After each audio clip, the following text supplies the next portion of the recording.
Dream Tower Media presents The Literary Wonder and Adventure Show, hosted by Robert Zoltan, with Edgar the Raven. Howdy do.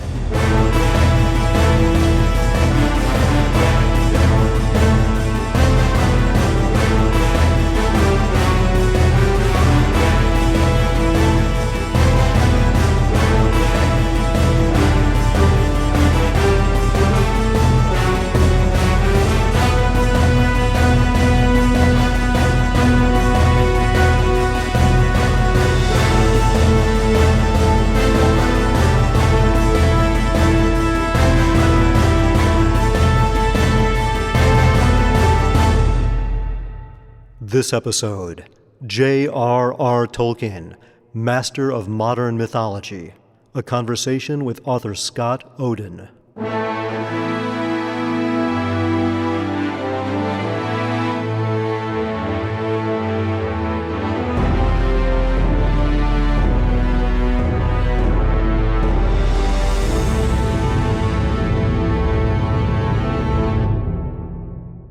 Hello, I'm Robert Zoltan. Welcome to the Dream Tower. I'm here with my clever little sidekick, Edgar the Raven. Who loves you, baby? You know, Edgar, I'm not quite sure where the Dream Tower has transported us this time. I looked out the window and it could be some imaginary fantasy landscape, or it might just be the English or Irish countryside. There's no real way to tell it. Oh, there's somebody at the door. Well, that's weird. Nobody knows we're here. Maybe somebody's just curious. Well...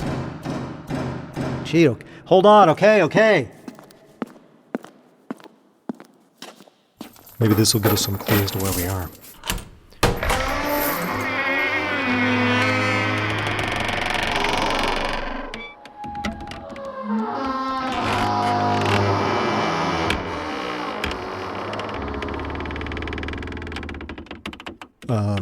Hi, can I help you?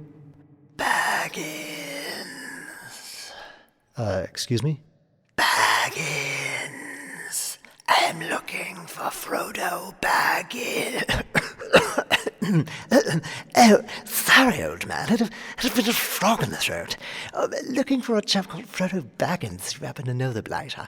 Only so 3 feet tall, cleft chin, runs around without shoes, occasionally pops in and out of sight mysteriously. You wouldn't happen to have seen him over no? No, I'm sorry. There's no Baggins around here. Oh, dash it. Bad luck. But you know, I think I realize where we are now. Yes. You see those hills behind you to the west? Yes, there's little bits of hills and things. Yeah, if you just walk over those hills, cross the Brandywine River, then you'll come to a place called the Shire a few miles later. The Shire? What a quaint name. Yeah, it's supposed to be a really cute place. Anyway, I think there might be a Baggins there. I would just ask around when you get there. Oh, I say, old egg. It's awfully sporting of you. Oh, don't mention it. Have a good day. Thanks so much. You have a smashing day yourself. Tally-ho.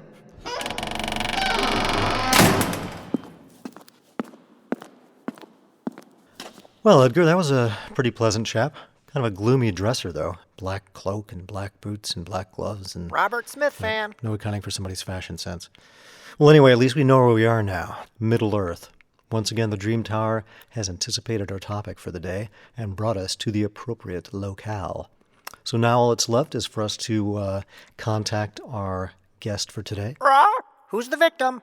Scott Oden. He's an author of adventure fiction. His first 2 books were historical adventures called Men of Bronze and Memnon. His next book was a historical fantasy adventure called Lion of Cairo. And he's got a new book coming out this year. And we'll talk about that when we contact him. Where's the beef? The beef is in Alabama. Sweet home Alabama. So we're going to have to contact him remotely. Cell phone. No cell phones. Landline. No. Ham radio. No, we're not going to use a ham radio. Walkie-talkie. No, not a walkie-talkie. Morse code. 2 cups and a string. No. Actually going to use a technology much, much older than that. And it resides under here. Voila. Palantir. Yes, a Palantir. But the seeing stones are not all accounted for. Yes, I know the seeing stones are not all accounted for. Don't worry, it's going to be fine. Gosh, Mr. Gloom and Doom, you worry too much. Yeah, let me just find the instructions. I think I left them over here. Ah, here they are. Okay, let's see. Language, French, Spanish, German, Japanese, Swedish, Esperanto, Quenya, Sindarin, English. Ah, here we go, English, okay. Now, hold your hands, close your eyes and focus on the person you want.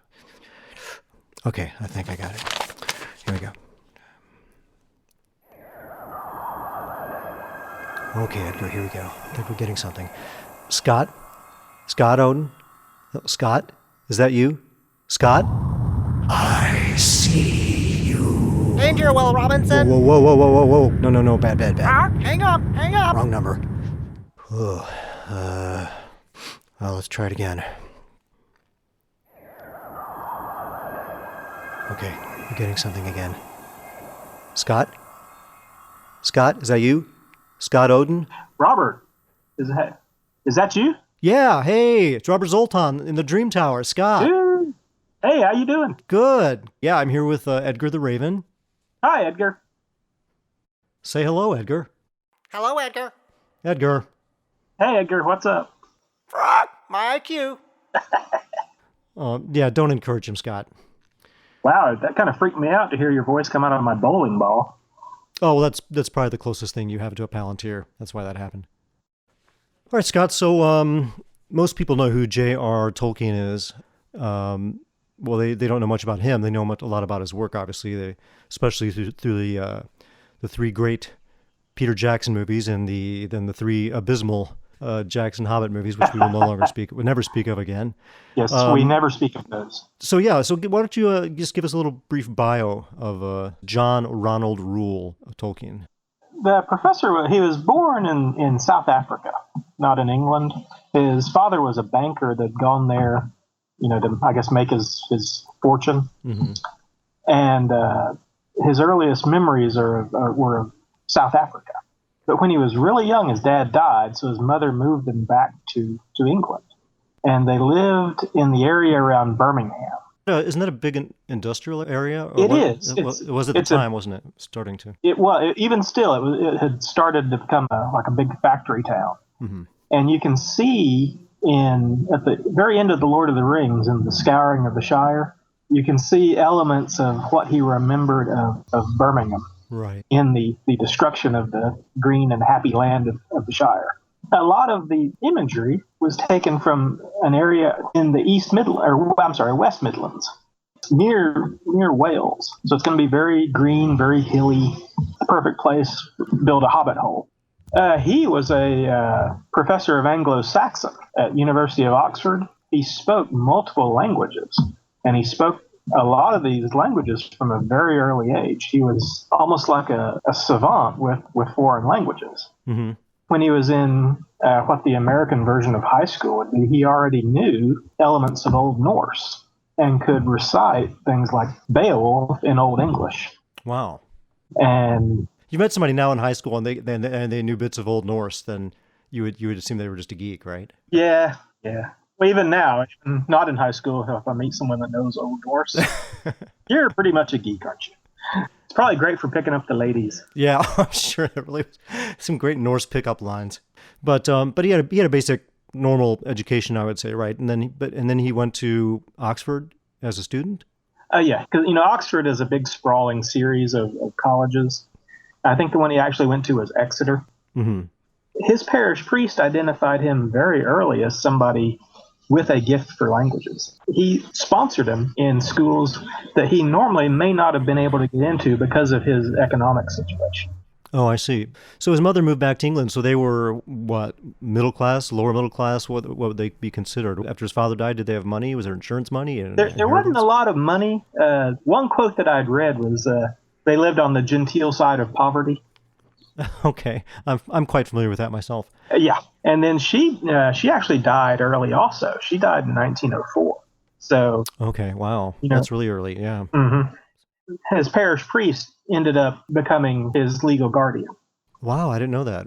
That's interesting. And they were boarded with an aunt by marriage who didn't necessarily want two children of any age in her house.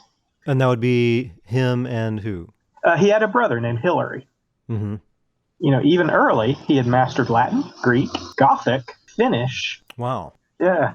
He knew Old English, Middle English, Norse, Anglo-Saxon, just a ton of historic foreign languages. Yeah, that's impressive. And then he was making up his own languages. And that's where Middle-earth comes from. Middle-earth, from the Hobbit, the Silmarillion, everything, was built to support his languages. Right, that's what I understood. So he actually created the languages first because that was his love, and then he basically created a world in which to use the language. Yeah.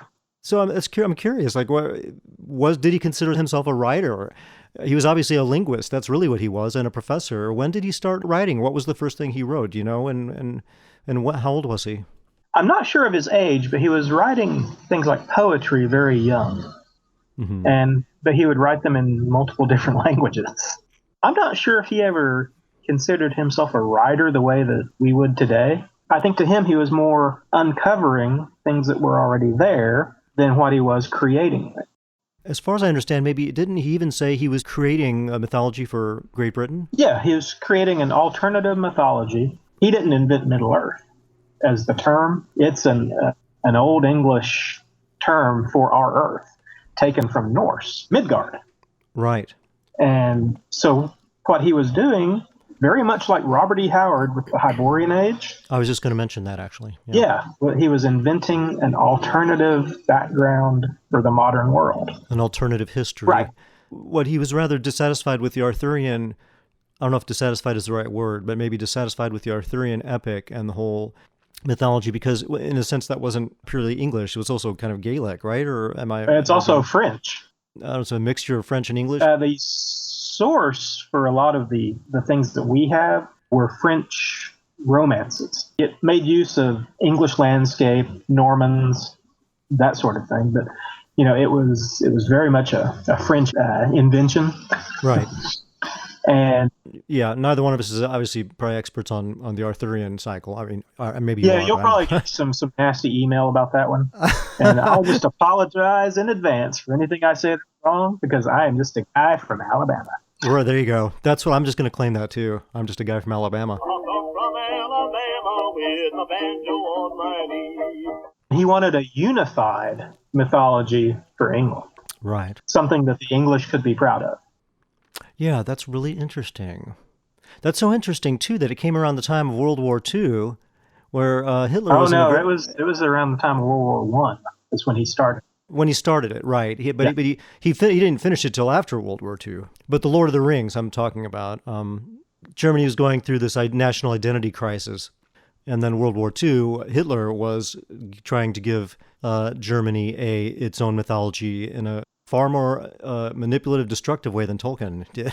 But yeah. I don't know if you could have Tolkien on one side and Hitler on the other. Tolkien creating something that represents kind of the transcendent and love and unifying idea of, hope and another world where love is kind of seeping into this world from another one. And through Tolkien, it would be the elves. The elves were the symbol of the divine. Hitler was trying to create some kind of fake Aryan myth to force a national identity. There's several letters from Tolkien where he is absolutely scathing of Hitler and his attempt to subvert Norse myth. Tolkien, he went to great lengths in all of his written material, interviews, to distance himself away from it being an allegory for war, for World War I or World War II. Right. He is on record as hating allegory. Yes, I was aware of that. So, yes, there's shades of World War I and World War II in it, but taking him at face value, he wasn't writing an allegory to any of the world wars. I think there's a lot of really deep truths in his work. Yeah. The ring being a symbol of power, misused, unchecked, how different peoples of different races can come together, how the most humble thing is often the most powerful. The Lord of the Rings is, I'm reading it again right now, and I'm always, it sounds ridiculous, but I'm always struck by how how beautiful it is. Oh, yeah. And it has such a depth to it and a purity. It doesn't feel like any kind of propaganda or allegory. It doesn't sound like he has any intention other than to give some honest story about reality and about humanity about the earth and the beauties and the terrors and dangers and the hope, to me, is the main thing. And like I said, this really astonishing idea of the smallest thing. And it's interesting because the ring is the smallest thing too, and yet it causes such destruction and danger. And yet Frodo, the small little hobbit off in this little, we can get into this, probably the working class English, I guess, but though Frodo was actually rich. Well, yeah, they were aristocratic English. Yeah. So, Sam was working class English. Right.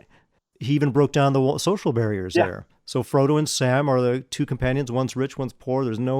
And even though he calls Frodo master, it's very clear that Sam is as much the hero and they're friends. There's no real division between them at all. Yeah, well, even with Frodo and Sam, you can see shades of World War One. You have the aristocratic Englishman, Frodo, with his personal servant. I like watching the PBS shows from the same period. They'll often mention somebody who's wealthy taking their servant with them to war. And it forges this almost a lifelong bond. It's one of those little things that World War One inspired, but it's not necessarily something from World War One. It's just something from his world, his real world, his real life world. And you see little bitty glimpses of that even in things like orcs. From the Peter Jackson movies, we see them as these horrible, twisted monsters. Mm-hmm. But if you ever read Tolkien's letters and his description of the orcs, they don't look like that. They basically look like what we would consider a Hun to look like. Swarthy skin, hunched over, twisted, dark hair, slitted eyes. And that was his actual description of them, was, what the European would think the worst looking Hun would look like. They were slovenly. They didn't take care of their equipment. They could build as well as any of the other races, but they had no eye for artwork. So what they could build and what they could create was unlovely, but extremely effective. And according to a lot of his notes, the orcs are brilliant constructors. But there's nothing beautiful about it. They make utility. Their weapons are decent. Their armor is good. It's just not attractive. Mm-hmm. It's not like the Elvish. And he was always conflicted with orcs. But if you ever read the exchange between Gorbag and Shagrat in The Return of the King, then compare that to a dialogue between two soldiers in World War One who are lower class. That is where the voice of his orcs came from. No, that's what I was going to say. I always got the idea that the orcs were, slightly thuggish, sort of working class guys. Yeah. Like compare a Warcraft orc speaking to the dialogue between the two in Return of the King, and those two sound like scholars compared to them. Right. What's your fascination with orcs? Why other people have no interest in them whatsoever? Or other people interested in elves or hobbits? For me, it went back. The earliest memory I have is my sister reading The Hobbit to me. And how old were you? I don't even remember. I had to have been 3 or 4. Wow, okay.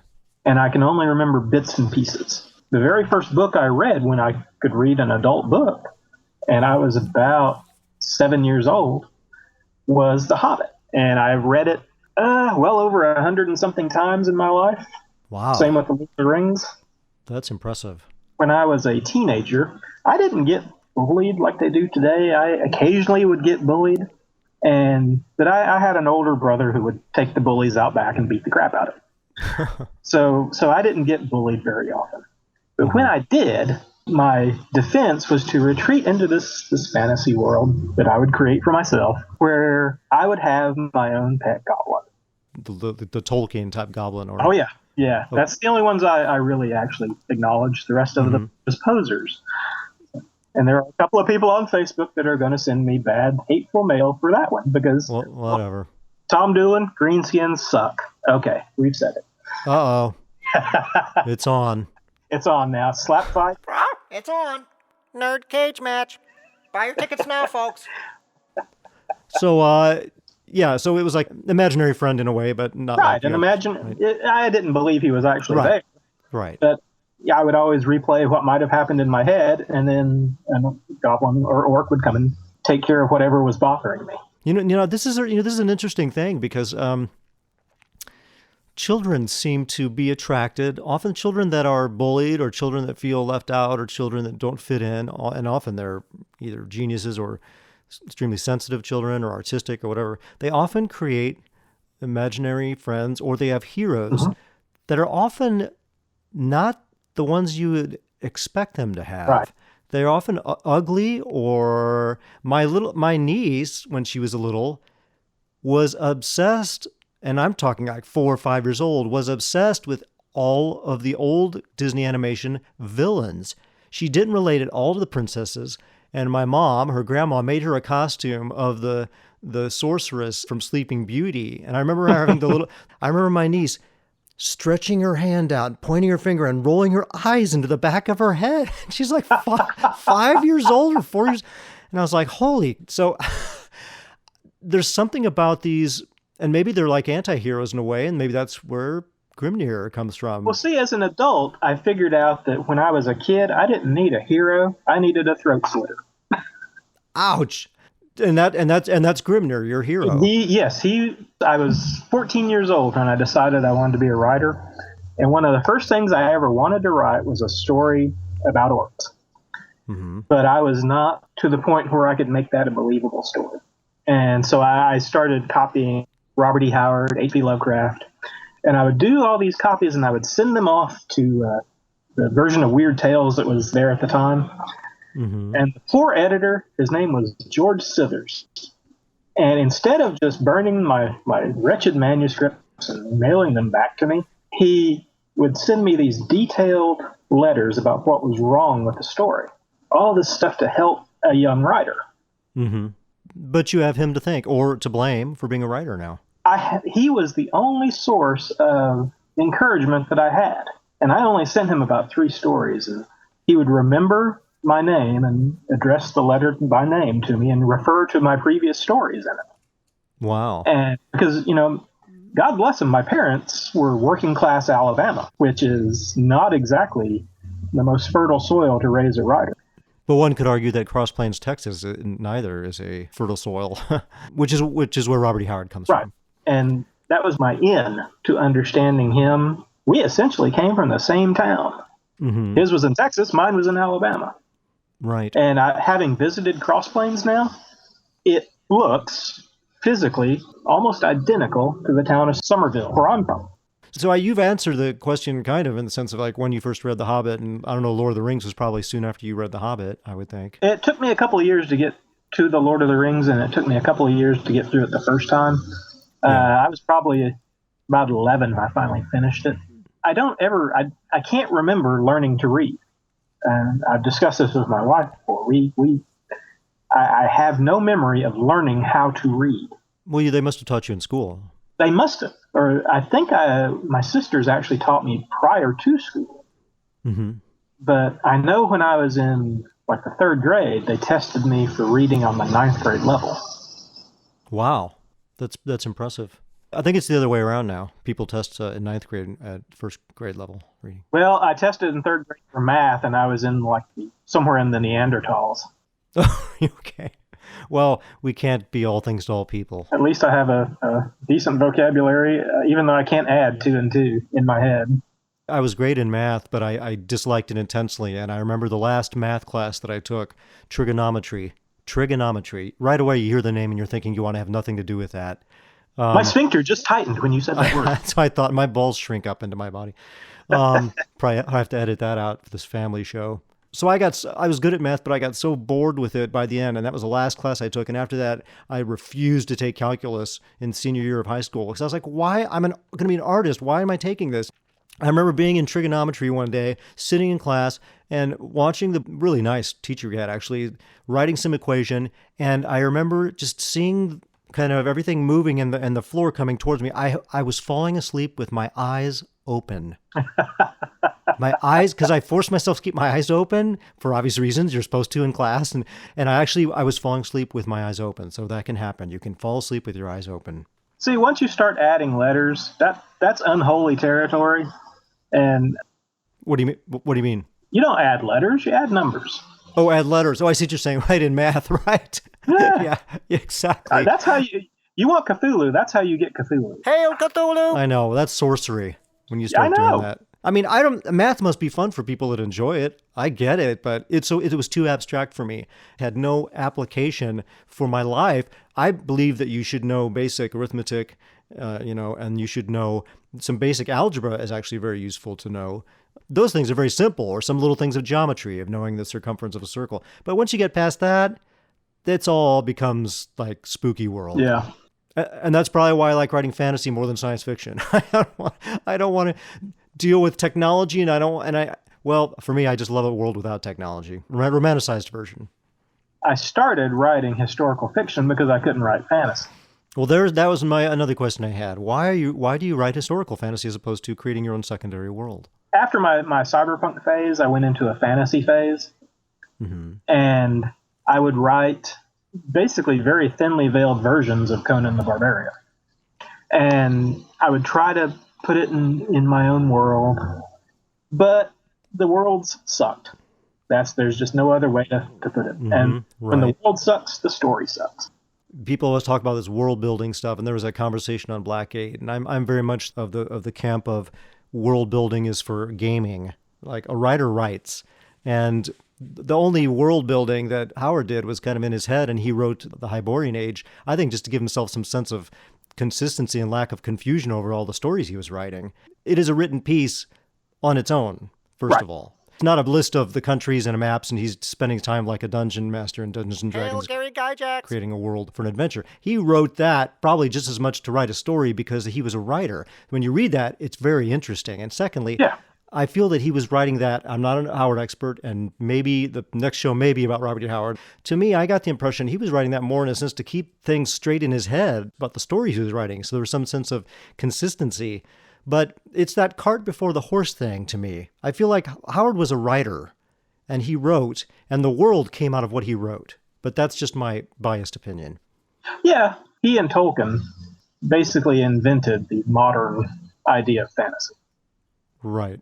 Now, whereas Tolkien built methodically and meticulously, Howard would write stories, and then he went back and built the world so that when he went forward, the stories would all make sense. I have the world I have is called Plamora, and I write the stories, and every time I write a story and some new place has to be invented, whatever, it's added in my mind to that map of this world, and now I know, oh, well, that place is there. But I never let that in any way constrict a future story. Fritz Leiber said he knew nothing more about Nawan than was in his stories. So, see, that's awesome. I love that. That to me is my model, because I feel like if you're a writer, the true inspiration comes from story. You come up with an idea, you see a character walking across the snow or whatever, and all the stuff starts coming to you, and the story unfolds. And then in the story, you yourself discover these things, right? Yeah. See, and with the stories, during this period, I wrote like 32 stories, short stories. That's great. Yeah, none of them got published. And most of them have ceased to exist. That's how you learn, right? It is. But the same problem ran throughout all the stories. And this is the world building on the small scale. Mm-hmm. Just simply making the background of the story organic, where even though you're reading a story, the world that the story is in breathes and is in color. Right. And I could never hit the right formula for that. So I'd started writing an actual Conan novel. I was going to write a Conan novel. It would be the greatest thing ever, and I would sell it to Tor Books. Mm-hmm. That was my plan. Now, keep in mind, I didn't have an agent. I had never been published outside of a very, very small local magazine. I had never finished more than 3 chapters of anything that was long form. So I sat down, I hammered out these 3 chapters. How long ago was this? Oh, this was probably about 1996. Mm-hmm. I remember I was working at Blockbuster Video at the time. And one of the people that would come into Blockbuster was a friend of my oldest brother's. His name was James Byron Huggins, and he was a writer. He had just sold a novel called Cain. So he had sold this, and it got optioned for a movie. And so he would come in to the video store and rent videos. So one day I was chatting with him, and I convinced him to read these 3 chapters. And he did. He read them. He said, that's pretty good. But he said, let me ask you a question. What are you going to do when they reject it? I'm like, and I had no answer. Mm-hmm. That sort of, it's like popping a balloon. The air just goes flying right out of it. Yeah. And so he convinced me over time to write my own character and go from there, because I could sell it to more of an audience if it's my own character. And from him, I learned some of the business side of writing. Mm-hmm. His main thing was, even though the advice of the day at the time was don't worry about the money, his advice was, oh, absolutely, worry about the money. It's difficult. You kind of have to separate the two things in a way, because when you're writing, you can't care, in a sense, right, about what anybody thinks, because that place where we all hope to get, where you're sometimes called flow by Mihaly Csikszentmihalyi, that author who wrote the book Flow, about that scientists, artists, athletes get into that place where time stands still. You're not even aware the time has passed. There's a nice balance between challenge and accomplishment. Right. We get into that place, and there's this joy. That's a very childlike place. Yeah, the zone. Yeah, when we were children, and they called the zone, they called different things. When we were children, or it's called being in the present moment. It's a little aside here about like childhood. Because, I think that place as a writer is that joyful, childlike place. When you're out in the recess, and all of a sudden the bell rings, it's time to go in from recess. It's like, I just got out here and an hour has passed. Well, as a writer, when you're self-conscious and you don't feel that, it's like almost painful. You're trying to get one word after another. But when you're in that place, it's like pure joy. And that's like a child running in the fields at recess. Yeah. And I think that the reason children feel, what came to my mind was this idea of living in the present moment. Because people often think, oh, childhood was so wonderful. They wish they could go back to being a child. Most people do, unless they were, an abusive past. And they think that it was a more idyllic time. But if you look at it, it's like it wasn't an idyllic time. And childhood, you got all these fears as a child too that are actually unpleasant. So I thought about this in the last couple of years. Something it was about a year and a half ago, 2 years ago. Little revelation came to me, because I'd read these books by Eckhart Tolle, like The Power of Now and A New Earth, and that Zen idea of living in the present moment, and that's where joy lies. And I started to realize that the reason people want to return to childhood is because when they were a child, they lived in the present moment. When you're a child, you're not worried about paying rent. You're not worried about what you're going to be when you grow up, only in a like childlike way. I'm going to be an astronaut, whatever. But you don't have stress about your future career, and you don't have much of a past yet. So you're almost always living in the present moment. You watch children playing, they're so fully in the moment. Mm-hmm. And that's where that sense of joy comes from. Now, when I go for walks here in LA, or I look at a certain vista, there's a certain day, the wind blows, across my face or something, and you get caught in this moment that's like eternity. There's no time.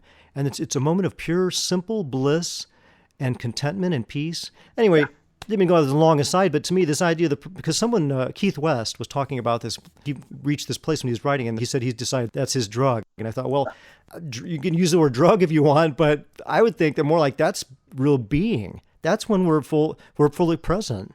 As an adult, it is very much like a drug, because it is so addictive that you want to get back to that place.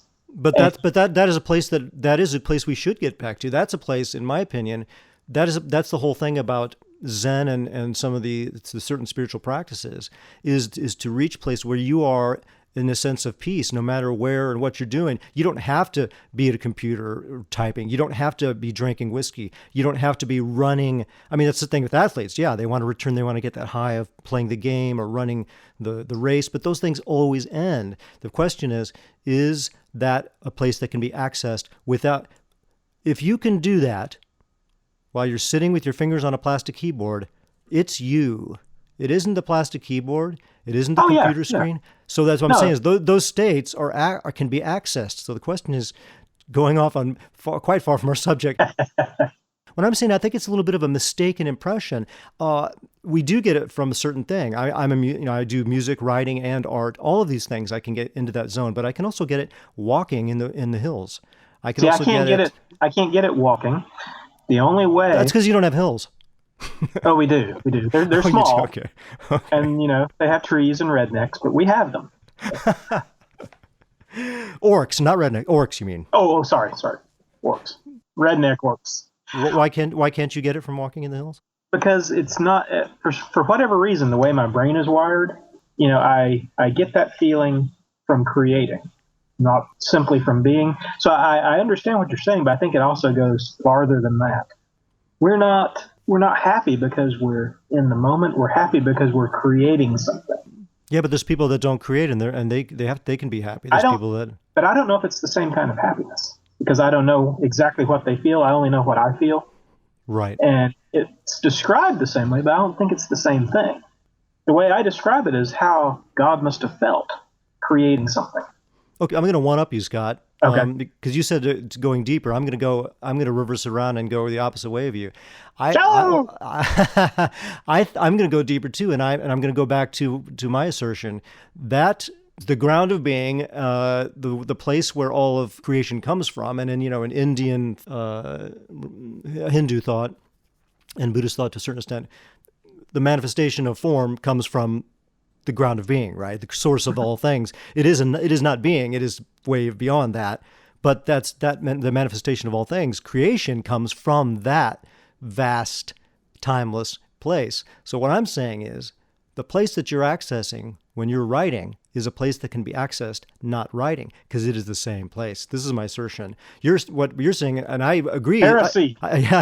See, that's what I think. It's going deeper. I agree that each of us manifest that in a different way, and we're protective of that. And maybe that's kind of that's the trick, is maybe we shouldn't be so protective, because maybe we can access those states in other ways other than this specific thing that we've chosen, because then it becomes almost to me like, so you said heresy, I would say idolatry. Then it's like, I've got to write, I've got to do whatever, and people have all different things that they do.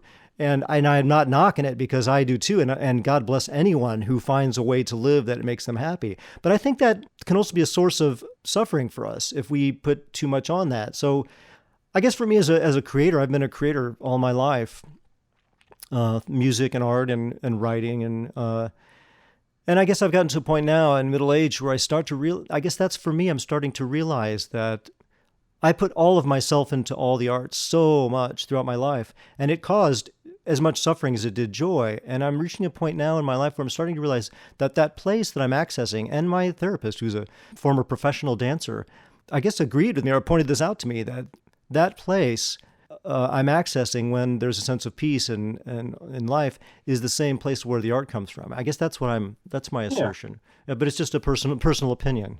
It doesn't mean that you won't want to write anymore if you can access that without writing. That's what I think is people get scared of, like, well, I want to protect it. No, I want to write. It's like, if you access that place, if you're happy in life, as I'm sure you would agree, when you're doing well, that's when you feel the energy to create. But if I can access that place while I'm at the gas station, to me, it just kind of cheapens it. Why? Because that means I don't actually need to write. See, for me, the writing is the outlet. It's not the... But what if you don't need to write, but you want to write, and you're creating something beautiful to give to the world? What if the world needs you to write? No, I think the need for the writer has to be there. Without the need, there is no purpose to it. A lot of the best fiction that you read, and we'll use Robert E. Howard as an example, nobody's been able to mimic what he's done. And it's because of both his upbringing, his mindset, and the fact that the only outlet he had was writing.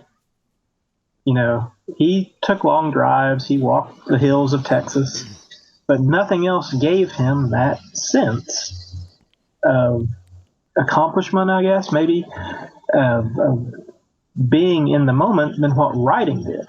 Well, even the way that he wrote was different from what you and I would. He would actually speak his stories as he wrote them and type them down as he's speaking. Yeah, they said that when he was writing a boxing story, he was like going down the middle of the street shadowboxing. Right. He would plot it out in his head. If you can get that level of Zen happiness from doing origami or from standing, on a hill looking at the sky, that's great. I'm happy for people that can do that.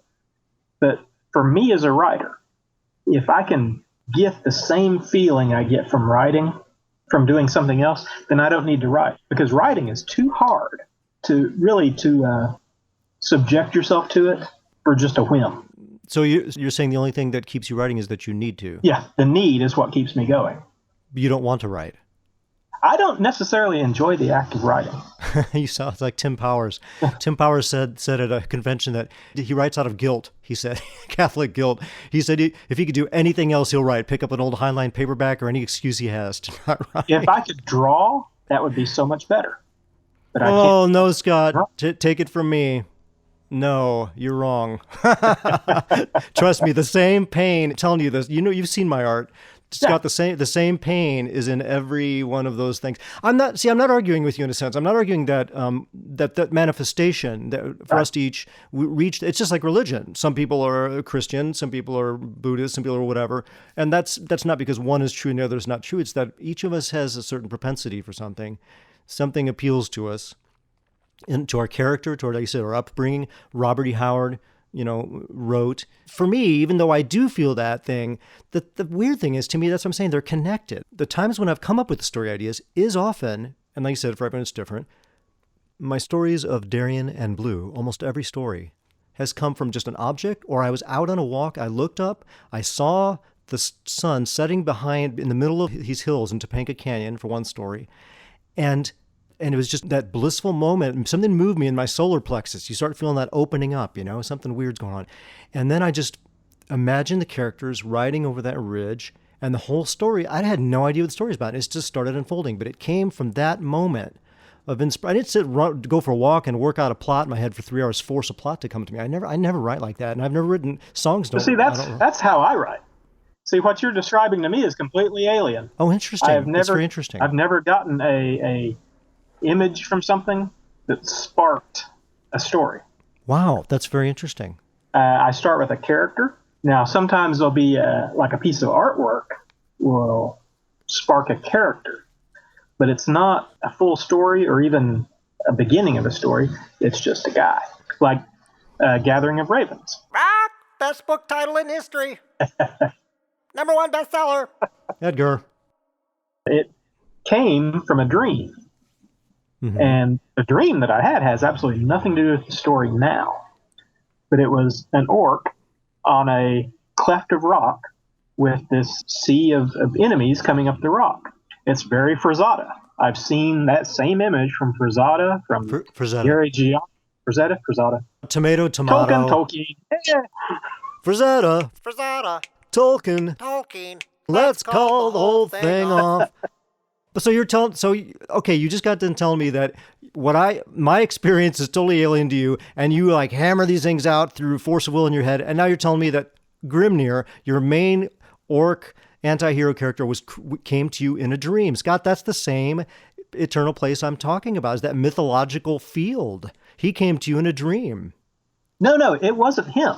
It was an image of an orc. Right, but was that where he came from? That and the daydreams as a child. Oh, you just did it again. No, it's not the same thing. That's right. I'm daydreaming. When I'm in the hills walking, I'm daydreaming as a child. That's the same. See, not the same. You're artsy. The whole point of this show is to push forth my strange metaphysical agenda to start my own church. I thought so. What's his name? Ron L. Hubbard. I'm trying to. Dude, you're gonna love it. It's called Robinetics. Church of Zoltan, the first Zoltanetics. Oh, praise the mighty Zoltan. Here's the disclaimer: Robert is wrong, Scott is right. Yeah, to clarify, I definitely do not have a religion to push, nor a belief system, because what I'm talking about is not a belief system. That's the thing, is that to me, this mystical place that artists are able to access, and Joseph, I'm a big Joseph Campbell fan, also, who was kind of try to bring the importance of mythology back to our modern world. To me, there's no religion to be made out of it. We all have to take our own path. Yeah. And I think that we all come from the same place. I think we're all going the same place. I think that all of creation comes from this something that people call God that is ineffable, can't be talked about. But it's not something that you can control, and it's not something you can codify, and it's not something you can. And if you do, what do you end up with? You end up with the Spanish Inquisition and the Crusades and the terrible jihads and all this. War. God knows what all the wars. War of the Roses, was that about religion? I'm sure that everything was. As a historical fiction author, we call that fodder. Fodder. Yeah. Research. Yeah. Story potential. Getting back to that, coming back from the metaphysical realm, when did you realize that was the key for you, was history? So I sat down, and instead of Conan, I created a different character. I picked up some history books and started reading. Now, as a 4th or 5th grader, this would have been 1976. So this would have been when the first pass of King Tutankhamun's tomb came to America. Oh, the tour, right? Yes, the very first tour. Now, King Tut. Yes, and the Steve Martin song came out. I think so, as the same time. My teacher at the time went to the museum exhibit, brought back all these slides and ideas. So we had to do this hands-on projects about ancient Egypt. I remember just being fascinated with it. Mm-hmm. And it struck me that Egypt would be a fine place to set a novel. So I start reading, and that evening I sit down and I tell myself, look, you've always wanted to be a writer since you were a young person. And you're either going to write this book or you're going to kill yourself. Those are your choices. And, at the time, my first marriage had ended.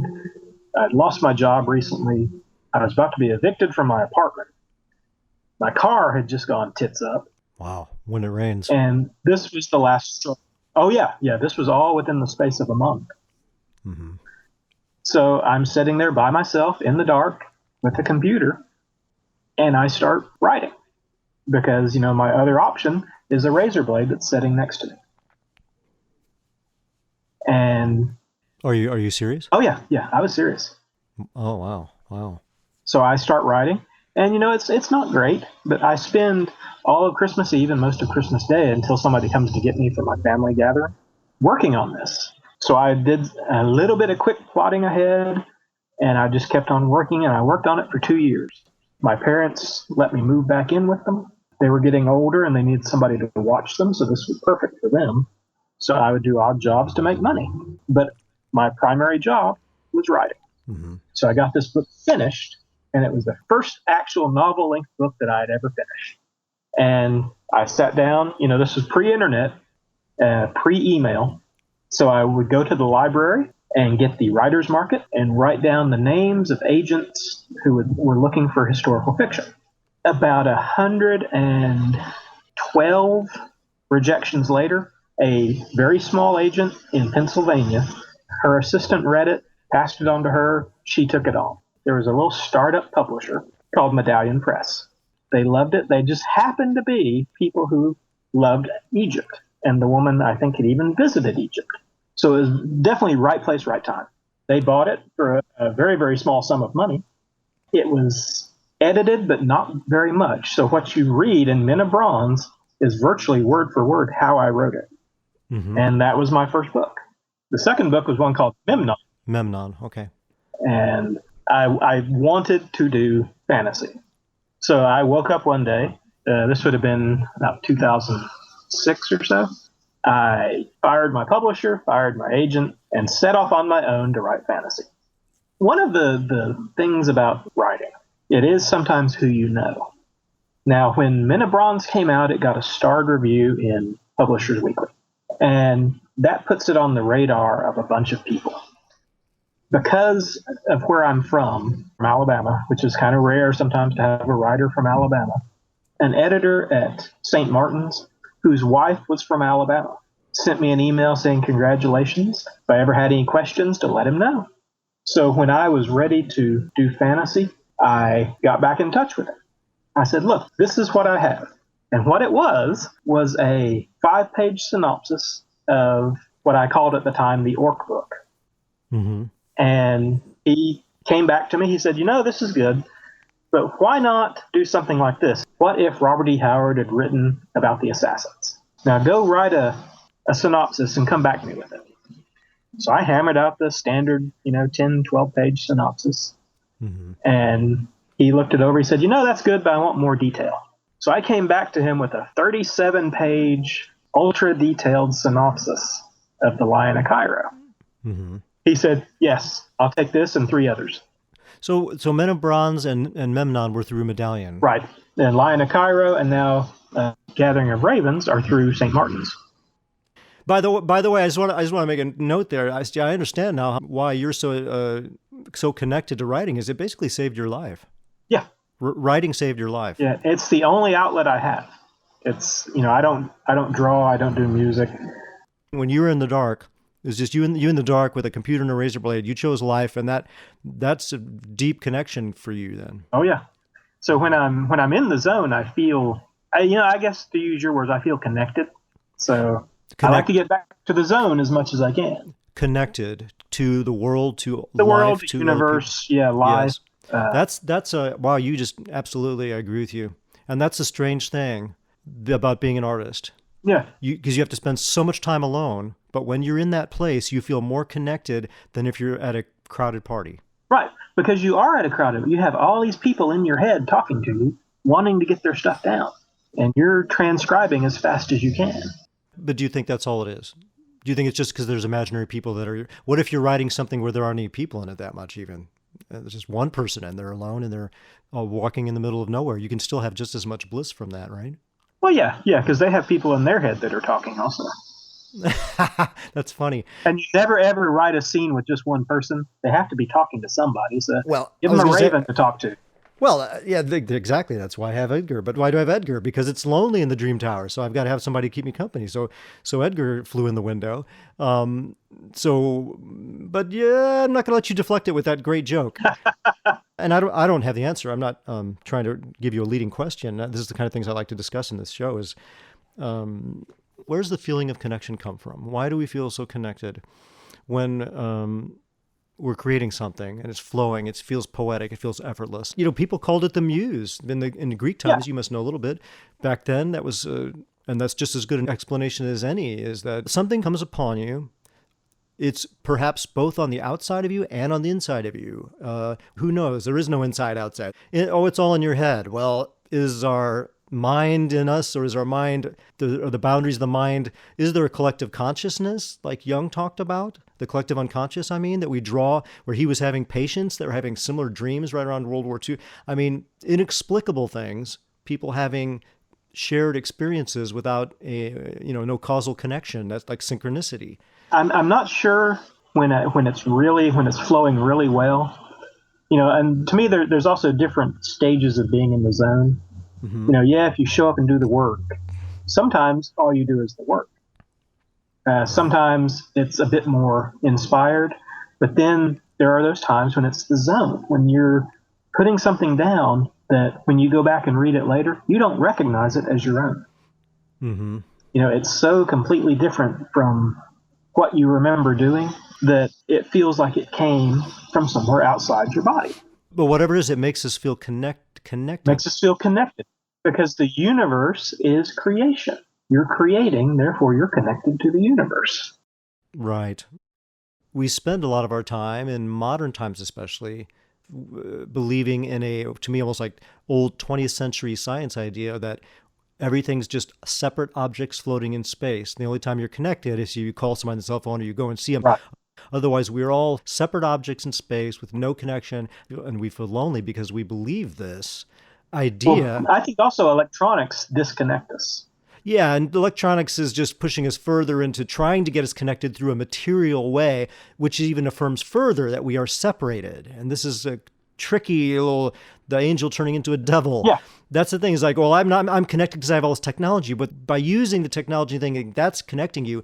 You are buying into a fake worldview that we are all separated otherwise without the technology. Well, people went on without technology for a long time, and they were a lot more connected to the universe. The intuitive things that tribes knew and that the Egyptians and stuff knew, and other peoples is phenomenal. The sensitivity they probably had to what we call electromagnetic fields, sensitivity they had to each other, to the universe, to the dream world being connected and interflowing with the real world in some way, something that we can't even comprehend. It's not dismissed as much anymore. I feel the world's changing. I hope it's changing and we're evolving in some ways. The 20th century was a time of where science came up and technology, we just really worshipped it. And this idea that, everybody that came before were just a bunch of primitive screwheads. as Bruce Campbell says in Army of Darkness. What's that when he climbs out of the pit? All right, you primitive screwheads, listen up. This is my boomstick. This is my boomstick. So, a little geeky aside there. Yeah, so I think that realization that there's an that, again, going back to this whole kind of ground of being, or mythological space, present moment, eternity, where the stories come from, where dreams come from, where intuition comes from, unexplainable, inexplicable synchronicities come from, and I've got some doozies, I could tell you, that are unexplainable and mind-blowing. And they should change your life completely, but that you go back into the robot mode, as Colin Wilson called it, of the mindless, just, I'm going through the day, I'm just a dumb animal, blah, blah, blah, and get caught in the mind world, the shallow surface mind world. I think that writing takes us to a different space, and that's the place of dreams. It's the dream world, it's the subconscious. And like you said, you don't recognize your own writing. Sometimes when I'm writing, I'm aware it's happening, and you have to not become conscious. I remember drawing one time in Saturday morning drawing sessions, drawing the live model. Can't draw, feel like going home, it's painful. You're talking about you wish you'd rather draw it. It's the same way, man. You feel this pain. Like when you're sitting at the typewriter, it's the same as, it's like a physical pain. And it's you start getting depressed, anxious, like you just don't want to be alive. And then it's like I'm just going to stay for one more drawing. Here's some advice, folks. When you feel like leaving, stay. Yeah. It's hard, stick in there. And the writing version of that is when it's tough, you feel like getting up and doing the dishes, don't do it. Yeah, or get up and do the dishes and then sit back down again and get back to it. Because if you stick in there, sometimes something switches and we don't have control of it. And that happened with drawing. And I started doing this drawing, Scott. And as I'm drawing it, I'm about halfway through the 25-minute pose, and I'm like, oh my God, this looks like Gustav Klimt did it. Like, it's amazing. And I have to immediately use my willpower to focus myself back on relaxing and staying in the present moment. Otherwise, I'm going to screw the drawing up because I suddenly cared how it was going to turn out. And then you start being careful and you've screwed the pooch. Yeah. So that place, it's that eternal moment, that intuitive place, the zone, the flow. I think this is such an essential idea for happiness. And maybe that's what some of the better spiritual traditions are trying to tell people now. But it's like, this should be taught in schools. Of course, there'd just be a big argument over whose God it was teaching this, which is ridiculous. It's a human function. The present moment is where all of our power lies. And like you said, for you as a writer, you access that as a writer. Yeah. And we got to find something. For me as an artist, that's my spiritual vocation. Yeah. You have to learn to balance. You have a wonderful wife. It's like life has balances. Yeah, she's okay. She's all right. You got an okay wife. Yeah, she's decent. That elf wench. That's what Grimnir was going to refer to her as. And I'm lucky that I have different disciplines that I've worked at for decades that I can switch back and forth because it is hard. I know, as you as a writer, I know how difficult it is to stay with one thing. Yeah, I just sit there in my darkened room with my computer. And just flagellate yourself. Get the sticks and start beating your back. Well, lately, it's really been difficult lately because, the new book is coming. Yes. It's been received a certain way by people, which increases expectation. Right. And yes. So now I'm sitting here looking at my not a sequel so much as it is a continuation of the character. So it has to be really good. And it's got to be good, Scott. It's got to be good. Got to be good. Got to be good. Got to be good. See, that's the business side of me. I have my little business devil, and my little creative devil. I have no angels. That's good. Except the one I married. Oh, there you go. That's going to earn some points. Bam! Valentine's Day too, isn't it? Isn't it Valentine's Day today? Happy Valentine's Day to all the poor saps. Fools in love. We don't actually pick out a day to celebrate love. We just love her every day. There you go. That saves some money on presents too. It does. Go with that sly con. Well, see, I could just write her a poem. I'll just write her something, post it online, and she'll be like, "Oh my God, why'd you do that? Now I have to reply to you." Roses are red, violets are blue. I've got a sea axe especially for you. Okay, I want to clip on something. We just kind of touched on this. A Gathering of Ravens, which is an excellent. I'm not getting paid for this, folks. Sell it, baby. I read A Gathering of Ravens before the final edits. That would be the work of Peter Wolverton. But these are the final published edits. I read the book before that, and it was an excellent book. I'm the kind of guy that everybody tells me a book I've got to read, a modern fantasy book, and I open it, and I fight my way through 3 chapters, finally sigh and be like, life is too short. And then I pick up Robert E. Howard or Tolkien or Jack Vance or Michael Moorcock again. Although the truth is I don't read that much fantasy, only in spurts just to kind of keep in touch with the genre. But I can't read most modern work because it comes off as reductionist and maybe too inspired by gaming and movies. And I need that mystery. I need that classic sense of depth of mythology and mystery. And there's some very crazy stuff in your book. I like, and I don't know, I hope it's still in there, some of the mystical Norse stuff that you pull in. And, yeah, all that's still in there. The only thing that really changed between the version you read and the finished version is I had to rewrite. Etain had to give her more agency. Mm-hmm. She was a bit of, in the last half of the book, she was basically just baggage. Well, her agent demanded that, I heard. Yes. Plus, I have a small pixie-ish woman that wanted her role to be a little bit larger. Ah, yeah. I thought, well, I heard that somebody was counting Etain's lines like William Shatner used to do on the Star Trek show. Well, yay for Peter Wolverton. Oh, yeah. Yeah. Yay for him, because in my opinion, Etain is the main character of the book, and she's the human that you connect with, and that you're going through all the craziness with. And I love that character, and I think you can tell by the drawings I did of her that I felt a tender connection, and that came out in the drawing. And your wife was moved to tears, and she wasn't believe it or not. I had another female friend came over and saw that drawing. I'm not needing to toot my own horn. Toot, toot. Ah, toot your horn. Ego alert. No, I had another friend came by, and she looked at it, and she did the same thing. She started crying. She actually, when she saw the Etain in front of the cross. So that came from my connection to your character. Oh. Yeah, and I think in the new part, she's not as wispy as she was in the one that you read. Mm-hmm. She actually has a bit of action to her now, without relying on somebody else to save her. Right. And she does quite well. Good. So, because she had the best trainer in the world. She had Grimnir. That's true. Here's how you use a sea axe, little darling. No. The handle goes the other way. What was I gonna say? I lost my train of thought. Etain. Oh, Etain, how I love you. Oh, there's so many things I love about it. I love that she's disguising herself to survive in the horrid Middle Ages, which I have read books of. Yeah. To avoid being killed, raped, and worse. They had worse things then.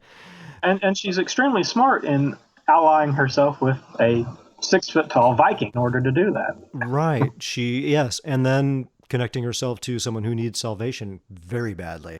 Yeah. And who still didn't get it, but Right. Praise Jesus, my Definitely gonna edit. That's definitely getting edited out. Holy cow. Dream Tower Media would like to apologize for the preceding comment. The opinions of Grimnir the Orc do not represent those of Dream Tower Media, the Literary Wonder and Adventure Podcast, or Edgar the Raven. To file an official complaint, please write to Dream Tower Media, West Midlands Office, care of Refuse Bin, Birmingham, B84ZW. I'm learning the ropes of whoring myself on social media. Yes. I skipped that the last time around. This time I'm out there. Yeah, virtual whoredom. I'm telling you.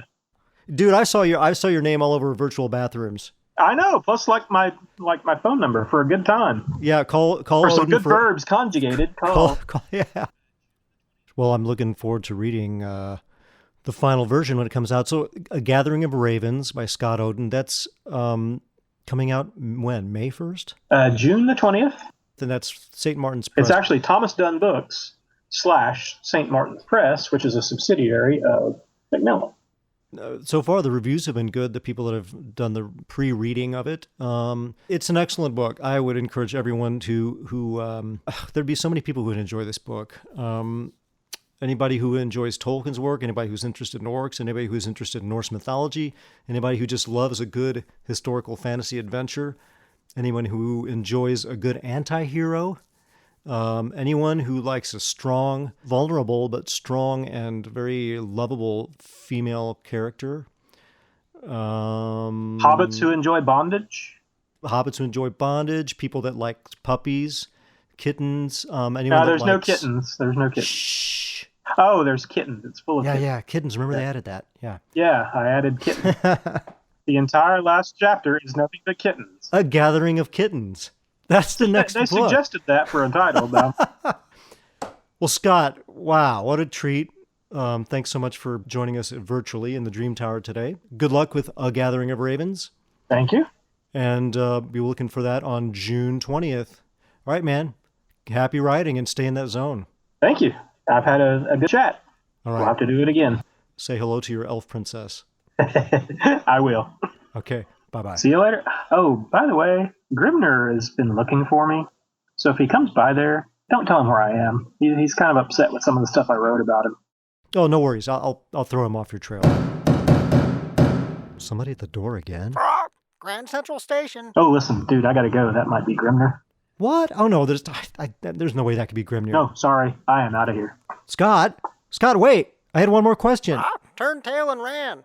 Yellow Billy Sapsucker. Maybe that Black Rider guy came back. Well, only one way to find out. I better check out the little peephole. Oh, crap cakes. It's Grimnir. Ugly in the house. Well, I'm going to have to answer. He's going to break the darn door down.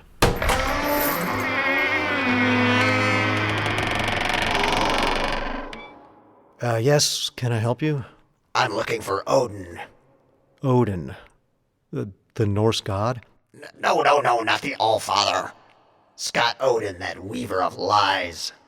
Weaver of lies? Huh. Let's see, Scott Oden. Yes? Have you heard of him? Think. Scott Oden? Yes, Scott Oden. Yes, Scott Oden. Oh, Scott Oden. No, I don't know him. Oh, wait a minute. Scott Oden? Yes, Scott Oden. Do you know him? Have you seen him? Scott Oden. No, don't know him. Oh, Oh, wait a minute. Wait. Oh, you mean the writer, the author, Scott Oden. Writer.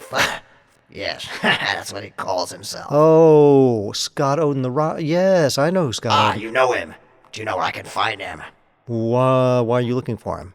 I've got a sea axe with his name on it. Oh, you've got a CX with his name on, and you want to give it back to him. Oh, that's so kind of Yeah, you. I want to give it to him. Well, that's really nice of you, returning somebody's belongings. Get on with it. Where is he? Scott, actually, he's not around here. He's quite a ways away. He moved south. Where? Very far south. The name escapes me. Starts with an A. Yes? Alla what?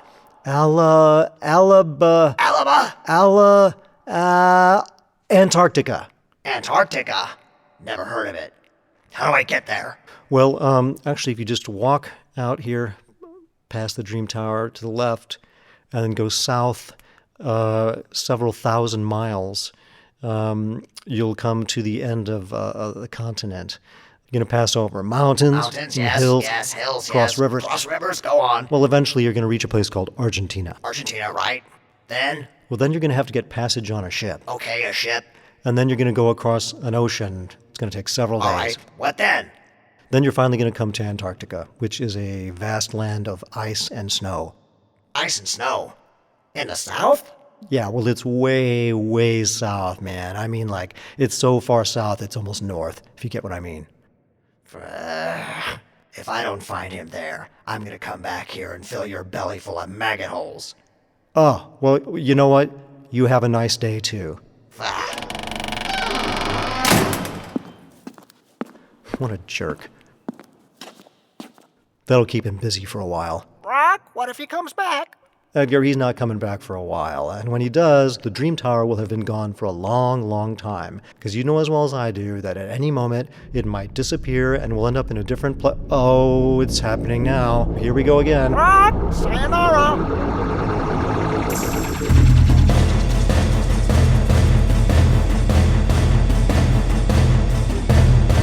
The Literary Wonder and Adventure Podcast, produced by Robert Zoltan for Dream Tower Media. Go to dreamtowermedia.com to sign up for the newsletter to be informed of upcoming podcasts and other exciting news. All original content, copyright 2017 Dream Tower Media. Music by Robert Salish. Copyright 2017 Kiss the Girl Music.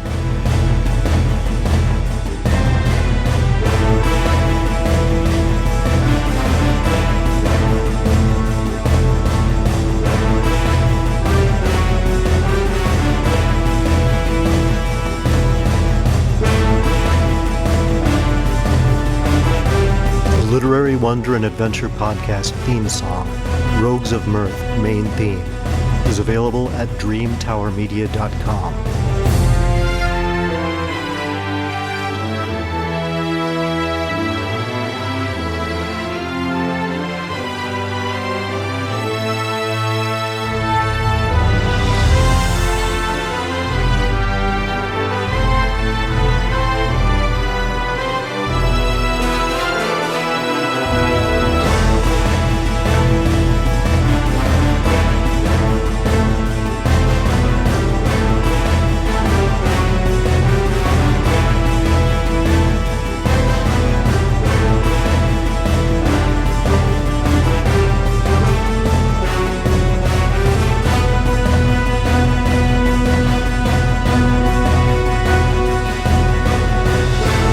Until next time. So long, folks.